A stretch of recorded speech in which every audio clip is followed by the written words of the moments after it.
जिन्दगी ओ फुलै फुलको ठुङ्गो हुँदैन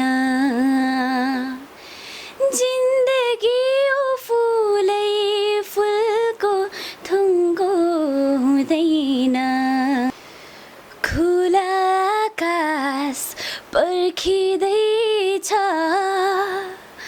उडान हाम्रो हेर्न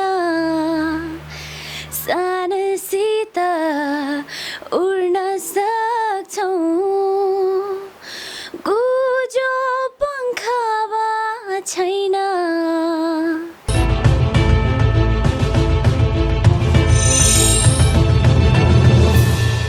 नमस्कार कलिउड अपडेटमा धेरै धेरै स्वागत छ। कलिउड अपडेटमा आज म पोखरामा छु र पोखरामा मैले एउटा यस्तो प्रतिभा भेटेको छु। उनको आवाज सुनेपछि मैले इन्टरभ्यू नलि बस्नै सकिनँ। ममता गुरुङ गायनमा एकदमै राम्रो आवाज भएको व्यक्ति, विद्यार्थी पनि अहिले पढिरहेको। मैले स्कुलबाट सिधै इन्टरभ्यूको लागि मैले रिक्वेस्ट गरेँ। ममता धेरै धेरै स्वागत छ। हजुर नमस्कार। के छ खबर? हजुर ठिकै छु। पोखरामा त जताततै ममताको मात्रै चर्चा सुनिरहेको थिएँ। हो खै त्यो चाहिँ थाहा भएन। ओके, गीत सङ्गीतमा कतिको रुचि ममतालाई? हजुर एकदमै रुचि छ। हजुर। अनि कुनै त्यस्तो गायन प्रतियोगितामा भाग लिएको छ कि छैन अहिलेसम्म? हजुर लिएको छु मैले। कुनमा अनि के भयो त्यसमा? हजुर पहिला स्कुलबाट रियल स्कुल अफ नेपालमा पार्टिसिपेट गरेको थिएँ, 4th भएँ। अनि त्यसपछि बिगाइकनमा टप 8 सम्म पुग्न सफल भएँ। अनि त्यसपछि गण्डकी तारामा टप 15मा पुगेँ। अनि सुरशाला आइडल जुनियरमा चाहिँ टप 5 फाइनलिस्ट भएँ अनि 5th भएँ। ओके, यति धेरै प्रोग्रामहरूमा पनि पार्टिसिपेट भइसक्यो। अहिले कतिमा पढ्दै हो? हजुर अहिले म क्लास 9मा। क्लास 9मा।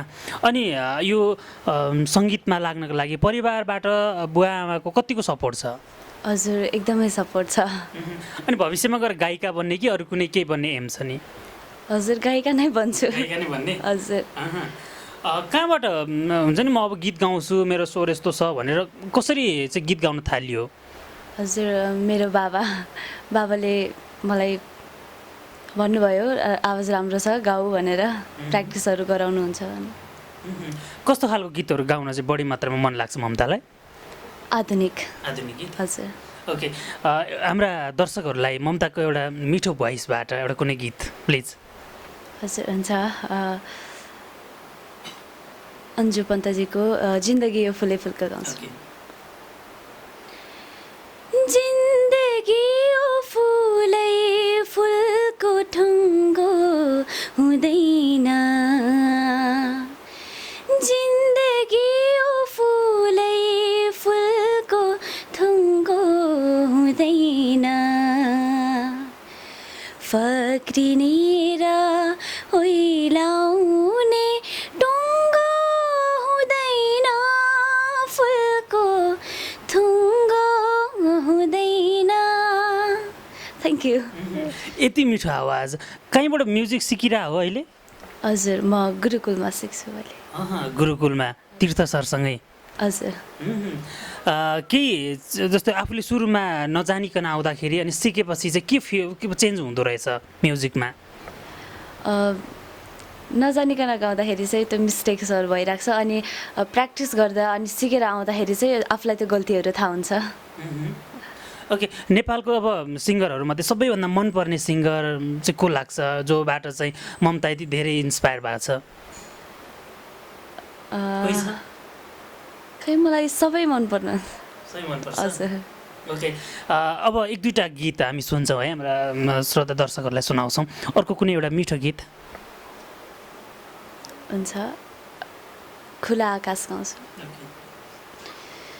खुला आकाश पर्खिँदैछ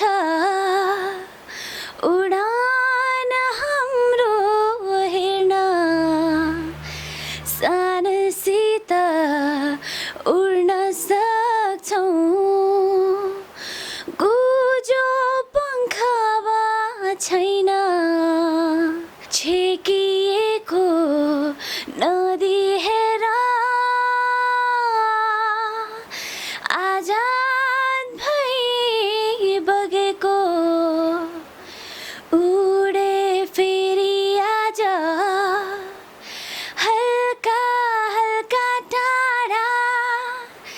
सिमलको भुवासरी खुला आकाशभरि टाढा टाढा उडे फैलिए गुजो पङ्ख। Thank you.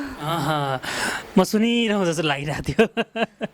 ओके, यति धेरै मिठो गीत गाएकोमा धेरै धेरै धन्यवाद र यो हाम्रा श्रोता दर्शकलाई पनि यति मिठो गीत सुनाएकोमा धेरै धेरै धन्यवाद। ममता, अब फ्युचरमा या भनौँ न कति पछाडि चाहिँ हामी गीतहरू सुन्न सक्छौँ? अब यस्तो प्लानिङ भएको छ कि छैन एल्बम निकाल्ने, रेकर्ड गर्ने? हजुर, त्यस्तो प्लानिङ चाहिँ भएको छैन। अझै मेरो सिक्ने अझै छ। अझै बाँकी नै छ जस्तो लाग्छ? हजुर, अझै बाँकी नै छ। मैले त बल्ल फर्स्ट स्टेज गर्दैछु, सिक्दैछु, अझै छ बाँकी। हस्, भविष्यमा एउटा राम्रो गायिका भएको हामी पनि देख्न चाहौँ होइन, देख्न सकौँ। धेरै धेरै शुभकामना ममतालाई। Thank you. ममता, यो समयको लागि पनि धेरै धेरै धन्यवाद है। हुन्छ, थ्याङ्क यू।